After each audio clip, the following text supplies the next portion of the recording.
Olá, boa noite. Seja bem-vindo ao Brasil em Pauta. Seja na área da tecnologia 5G, na área espacial com o Centro de Lançamentos de Alcântara ou na linha de frente de combate ao coronavírus, o Ministério da Ciência, Tecnologia e Inovações tem atuado para apresentar soluções à sociedade brasileira. Um pouco de todo esse trabalho vai ser discutido aqui no Brasil em Pauta com o astronauta e ministro da Ciência, Tecnologia e Inovações, Marcos Pontes. Boa noite, ministro. Muito obrigado pela presença. Boa noite, sempre um prazer aí. Como você falou, o Ministério tem muitas atuações e muita coisa para o pessoal saber também, novidades. Ótimo. E quem divide esta entrevista comigo é a jornalista e apresentadora do Repórter Brasil, aqui da TV Brasil, Catiúcia Neri. Boa noite, Catiúcia. Boa noite, Paulo. Boa noite, ministro. Bem-vindo. Prazer estar aqui. A ciência, por conta de estabelecer interfaces e fronteiras com diferentes setores e segmentos, ela é estratégica para qualquer país, ministro? Sem dúvida. Se você observar todos os países desenvolvidos, sem exceção, eles investem de forma estável em ciência, tecnologia e inovações, porque esses três setores, essas três ferramentas, como costumo chamar o Ministério, uma caixa de ferramentas, pode atuar de forma transversal com qualquer ministério, apoiando as políticas públicas daqueles ministérios. Ministro, falando de apoio a outros ministérios e de ciência também, a gente tem discutido, inclusive aqui já no Brasil em Pauta, a tecnologia 5G, que vai modificar muito a forma das pessoas se relacionarem em diversas áreas, como comunicação, agricultura, e eu sei que o Ministério tem uma parte que é o início, né? A criação, o desenvolvimento. Eu queria que o senhor falasse como é que o senhor vê essa tecnologia, de que forma o Ministério participou e qual a expectativa até para a implantação do 5G no Brasil. O 5G é uma tecnologia revolucionária no sentido da aplicação da tecnologia e ela não segue aquela sequência, de fala 2G, 3G, 4G, LTE, né? 5G não é simplesmente um prolongamento, vamos dizer assim, do 4G ou LTE. 5G ele muda o conceito, ele trabalha com a capacidade de banda muito maior, a gente consegue transmitir muito mais informação e muito mais rápido em termos de comando e telemetria, a gente chama de tempo de latência. Mas para que isso tudo seja possível, nas aplicações práticas, na agricultura, por exemplo, para controlar máquinas, ou na indústria também, para controlar máquinas ainda mais rápidas, braços robóticos, etc., precisa também de uma série de tecnologias acessórias que nós desenvolvemos no Ministério. Sejam elas tecnologias de robótica, sensores, inteligência artificial, né, blockchain, tecnologias, por exemplo, de materiais avançados para desenvolvimento de sensores e assim vai. Ou seja, é uma sequência de tecnologias que apoiam, né, o funcionamento final, vamos dizer assim, do 5G. Vamos falar dos potenciais que a gente tem no Brasil, de projetos, e eu vou citar então o Centro de Lançamento de Alcântara, que fica no Maranhão. O senhor que é astronauta, né? Trabalhou, e a gente continua falando, o astronauta Marcos Pontes. Qual a expectativa que tem do trabalho lá no Centro de Lançamento de Alcântara, já falando de propostas de lançamentos não militares? Eu sei que a gente já tem algumas propostas em andamento. Queria que o senhor falasse um pouquinho dessas propostas e do trabalho que pode ser desenvolvido por lá. Olha, sem dúvida, o Programa Espacial Brasileiro, isso obviamente eu acompanho, né, bem de perto, há algumas décadas, cabelo branco já, e isso numa perspectiva internacional, né, com 20 anos trabalhando com a NASA, trabalhando com outros programas espaciais e olhando o Brasil e vendo todo o potencial que nós temos e o potencial que nós não utilizamos ainda. Agora não. Então, em 2 anos e meio, por exemplo, nós resolvemos problemas de 36 anos, como a titulação de terras dos quilombolas. Fala, o que isso aqui tem a ver? Tem, porque eles foram mudados, vamos dizer assim, de posição, relocados lá atrás, há 36 anos, e até agora eles não tinham posse. Isso só para a tinham construção posse, né? do centro, né? Só para as pessoas eles entenderem. moram ali dentro da área de Alcântara, né? Então eles tinham, a ideia era que eles tivessem posse coletiva, o que não funciona, na minha opinião. Então, hoje em dia, o Comando Aeronáutica colocou titulação de terras para eles, o que é excelente. Eu tenho um relacionamento muito bom com eles, né? São meus amigos lá. Nós temos o Comitê de Desenvolvimento Integrado de Alcântara, para desenvolver as tecnologias necessárias, a infraestrutura necessária dentro do centro e também o desenvolvimento econômico e social da região. Isso é implantado, né, liderado pelo Ministério de Ciência, Tecnologia e Inovações, mas tem a participação de muitos ministérios e organizações locais, como a FIEMA, que é a Federação das Indústrias do Maranhão, as universidades locais, a prefeitura de Alcântara, os próprios líderes quilombolas. Então, tudo isso está sendo estruturado agora. Esse aí é um problema de 36 anos sendo já resolvido agora. Mais 20 anos esperando o acordo de salvaguardas tecnológicas com os Estados Unidos. E isso não é para os Estados Unidos controlarem a base, não tem nada a ver. Quem controla a base é a Força Aérea Brasileira, né? E nós temos agora empresas internacionais podendo utilizar essa base de forma comercial, graças a esse acordo que simplesmente diz que os Estados Unidos concordam que o Brasil lance foguetes e satélites de quaisquer países que contenham componentes americanos, de indústria americana, desde que seja protegida a tecnologia para não ser roubada. Simples assim, mas demorou 20 anos para fazer. O programa, nós estamos incentivando agora 5 áreas, né? Uma é a parte de lançamento, que é justamente o centro dessa infraestrutura, a produção nacional de satélites e nanosatélites, e eu quero usar muitas universidades para isso, orientadas pelo INPE, a produção de foguetes nacionais também, mesmo estilo, né? Usando em universidades, e aí no caso o IAE, o desenvolvimento de aplicações do espaço, que aí é onde tem uma área de muita oportunidade para startups, e a mudança da legislação no Brasil, toda a parte regulatória, para que se adapte ao que existe de mais moderno no mundo e a gente possa operar comercialmente aquele centro. Ou seja, em 2 anos e meio a gente deu um salto aí de décadas no programa espacial. 3 empresas norte-americanas e uma canadense apresentaram propostas para utilizar ali o centro nesses lançamentos militares, não militares e comerciais. É um filão que pode atrair muitos recursos para o Brasil? Sem dúvida, essa é a ideia. A transformação do centro num centro espacial comercial tem essa oportunidade de se poder cobrar para lançamentos da utilização, né, de veículos lançados de lá. Isso permite o desenvolvimento do centro e a região, redirecionando esses recursos para o desenvolvimento do centro e também da região. É por isso que existe esse Comitê de Desenvolvimento Integrado, para justamente fazer esse plano de aplicação. Nós temos essas 4 empresas iniciais que foram aprovadas no primeiro edital da Agência Espacial Brasileira.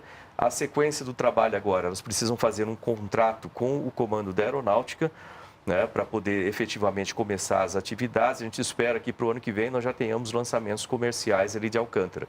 E já está saindo o segundo edital para trazer pelo menos mais 5 empresas, né, para compor 9 empresas inicialmente, que vão poder operar a partir de plataformas instaladas dentro do centro. Vamos falar de curiosidades do espaço aqui. Vamos. A gente tem ouvido falar de pacotes turísticos para voos tripulados com pessoas que não são astronautas, para vamos fazer um voo espacial, um turismo espacial.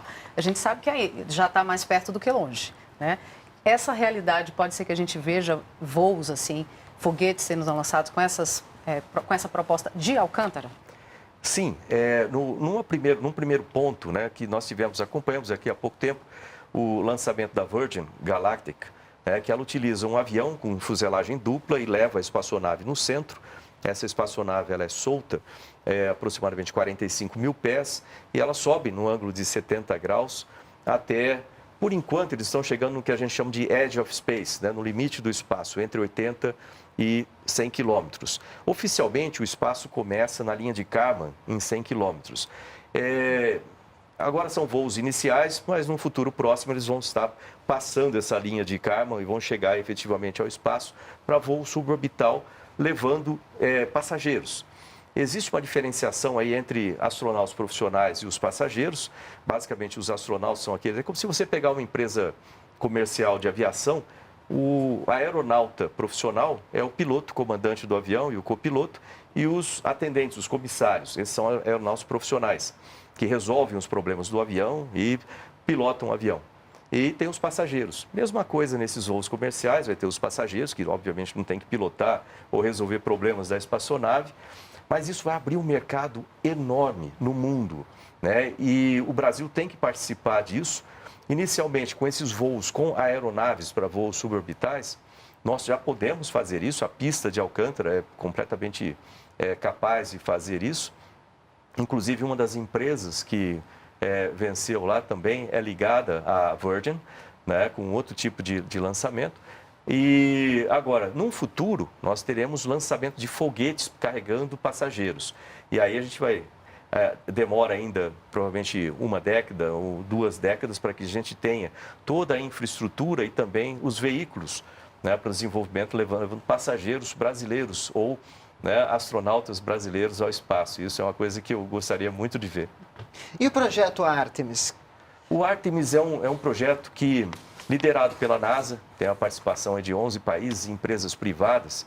O futuro do programa espacial ele está ligado à aplicação do setor privado, né, ganhando recursos, trabalhando nesses serviços, tanto de entrega de cargas quanto passageiros ou mesmo turismo, né? Imagina uma estação espacial onde a pessoa possa ir para lá fazer a lua de mel lá, por exemplo, na estação espacial. Isso vai ser realidade. Só para traduzir, o Artemis é levar voos para a Lua, né? Só para Isso. gente... Isso a participação privada já é uma realidade aqui.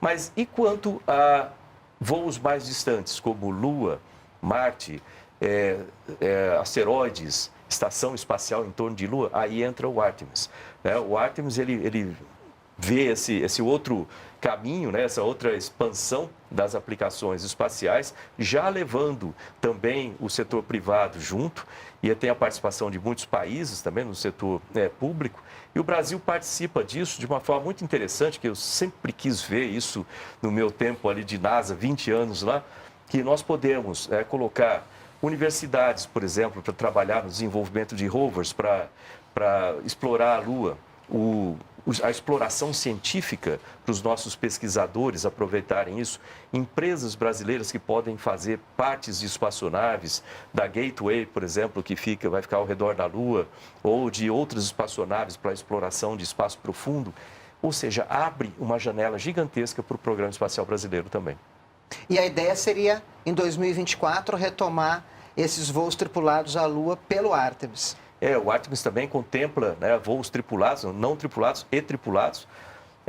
Nessa parte também tem uma aplicação muito interessante que vai ser a existência de uma astronauta mulher a ir à Lua, né, porque até agora só foram homens para a Lua, entre 1969 e 1972, e agora a gente precisa ter a participação feminina, né, nessas missões de exploração da Lua.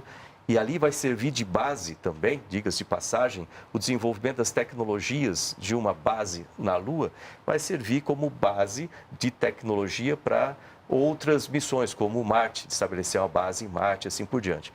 Ou seja, tem um caminho aberto aí pela frente, gigantesco, né? Então, para os nossos jovens aproveitarem. São muitos assuntos, né, Cátia? Ministro, a conversa está sensacional, não poderia ser de outra forma, mas vamos para um rápido intervalo e voltamos com as outras aplicações da ciência. Nós vamos para um rápido intervalo e voltamos daqui a pouco com o ministro da Ciência, Tecnologia e Inovações, Marcos Pontes, aqui no Brasil em Pauta. Não saia daí.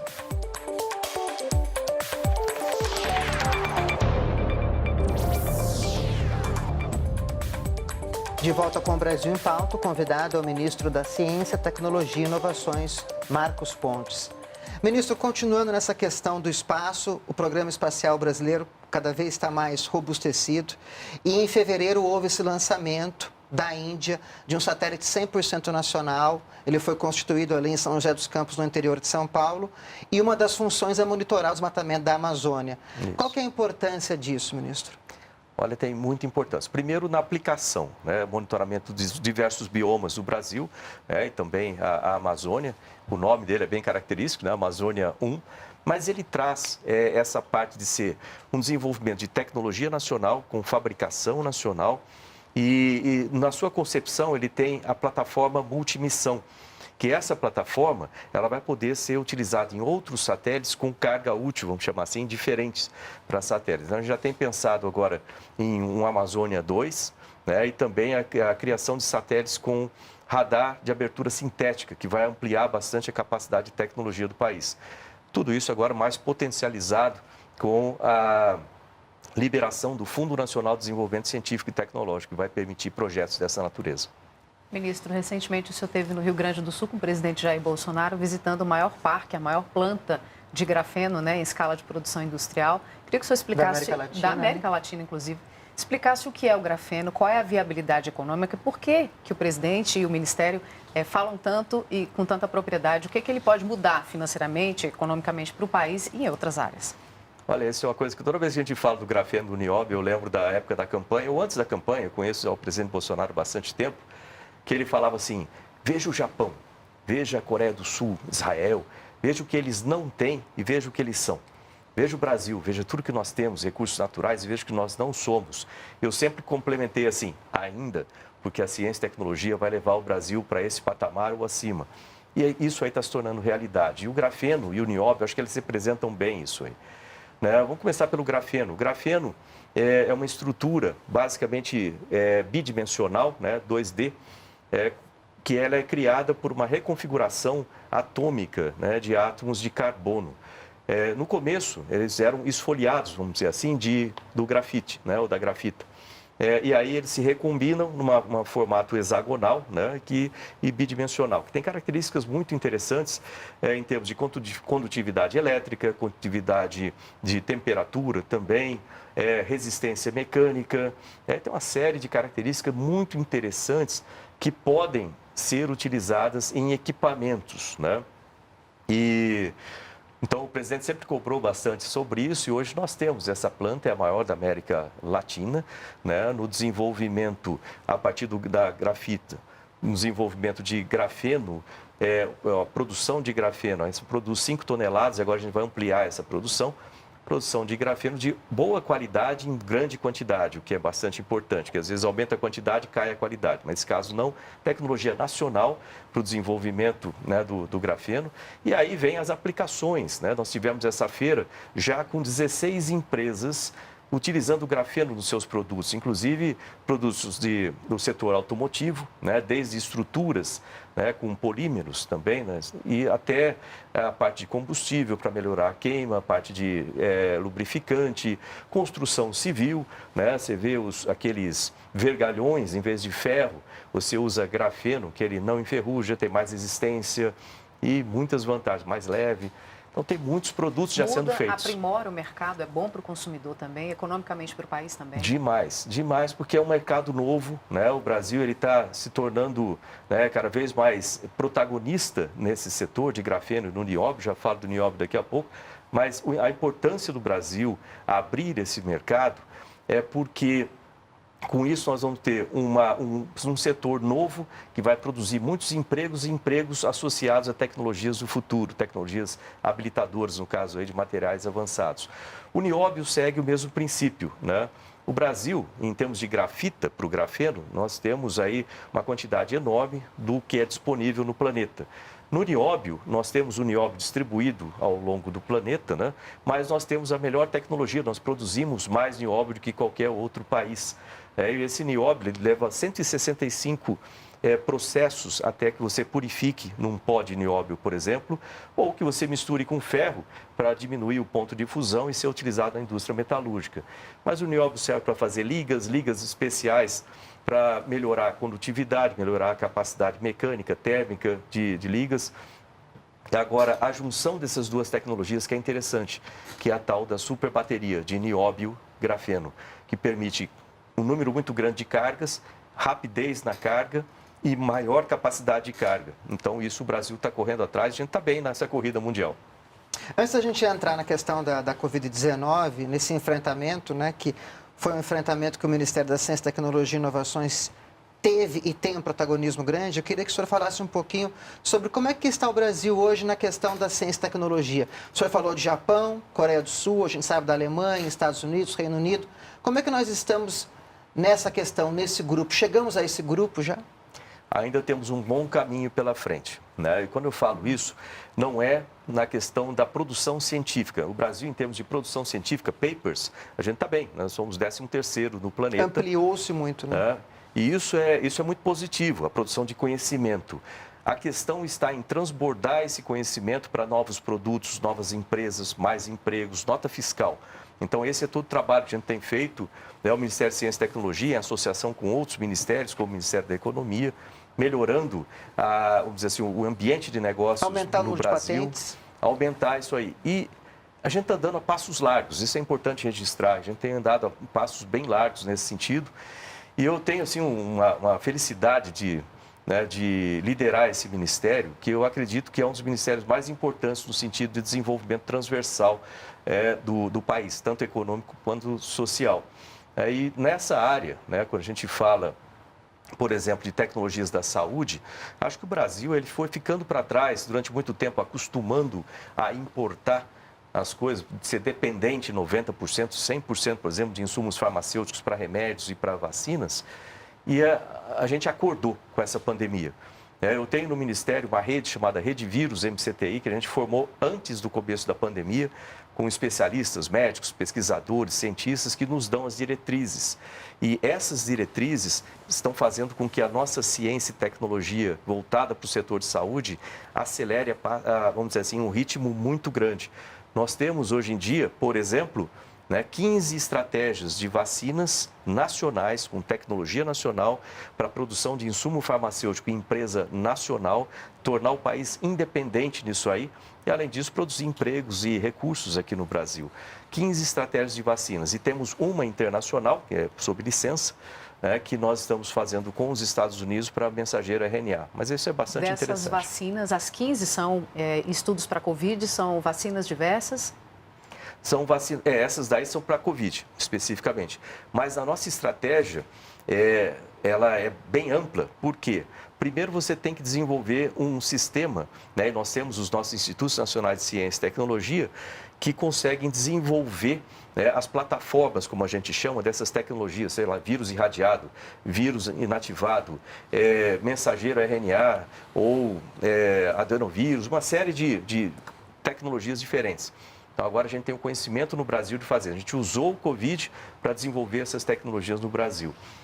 Agora, não vai ficar por aí, porque o Brasil tem doenças negligenciadas como dengue, zika, chikungunya. Todo o sistema que nós montamos e a estrutura para apoiar isso vai servir agora também para fazer outros tipos de vacinas, além, logicamente, do Covid, que vai ter que ser repetida anualmente. Então, ter a produção no Brasil vamos dizer assim, é estratégico. Mas a gente vai poder produzir essas outras vacinas, a gente vai poder ficar muito mais preparado para outras pandemias que virão. Então, foi todo um trabalho estratégico feito no Ministério que vai dar um legado muito bom para o país. Dentre essas 15 estratégias, tem a Versamune MCTI. Isso. É o estudo mais avançado, é a estratégia mais avançada? A Versamune, ela acelerou bastante, foi a que deu entrada primeiro na Anvisa. Nós atualmente temos, das 15, 3 delas já, a Versamune já está na Anvisa, esperando a liberação da Anvisa para começar os testes clínicos. Fase 1 e 2 e depois fase 3. 1 e 2 é para segurança e fase 3 para eficiência. Então, nós já temos recursos, inclusive, para isso, só esperando essa liberação para disparar esse processo. Vai ser desenvolvido inicialmente em um hospital e depois vai ser multicêntrico. Essa seria a primeira vacina contra a Covid inteiramente nacional, ministro? Inteiramente nacional, desenvolvida por cientistas brasileiros. Ela utiliza um carreador de nanotecnologia, que é um carreador comercial, que é utilizado para câncer e outras coisas. Essa parte, vamos dizer assim, não conta como tecnologia, embora essa tecnologia seja transferida também para o Brasil. Agora, o desenvolvimento do ativo da vacina em si, completamente nacional, e ela tem uma característica muito interessante que ela ativa, além de ativar, logicamente, anticorpos imunizantes, o que é a base da vacina, mas também ela ativa células tipo T, para combater, vamos dizer assim, as células já infectadas, e também interferon, que vai dar uma memória muito maior aí para a eficiência dessa vacina. É uma vacina de segunda geração, que eu estou com muita esperança que vai ser uma das melhores do planeta. Há uma perspectiva quando que ela possa ser integrada ao Programa Nacional de Imunizações? Sim, começando agora essa fase 1 e 2 de testes, eu tenho a esperança, eu falo esperança porque depende um tanto da velocidade com que nós consigamos voluntários e o desenvolvimento desses testes. Mas eu tenho esperança que até o final do ano a gente possa fazer uma abertura na fase 3 de testes, como foi feito nessas outras vacinas que estão aí hoje em dia, que a gente possa ter essa vacina integrando esse ano em aplicação emergencial o grupo de vacinas. Agora, a minha visão é principalmente para o ano que vem, para que a gente não precisa mais importar vacinas, todo esse problema de custo, problemas de logística, tudo isso vai ser nacional e fabricado em empresa brasileira. Que outras iniciativas o Ministério tem nesse combate à pandemia? Porque eu sei que são feitos estudos, inclusive das cepas que estão circulando no país, né? Nós temos. A Rede Vírus, ela estabeleceu uma estratégia que é dividida em ações emergenciais e ações continuadas. Em ações emergenciais, nós temos ações para prevenção, ação para testes diagnósticos, ações para tratamento, né? Tratamento precoce ou inicial e tratamento avançado. Nós temos na parte continuada toda a análise de sequenciamento genético do vírus, somos responsáveis por 70% do sequenciamento em todo o Brasil, né? O que é muito importante é a coronaômica, essa parte da rede vírus. Nós temos o estudo da patogênese, como que o vírus interfere com o corpo, isso vai ser, por muitos anos a gente vai ter que estudar isso.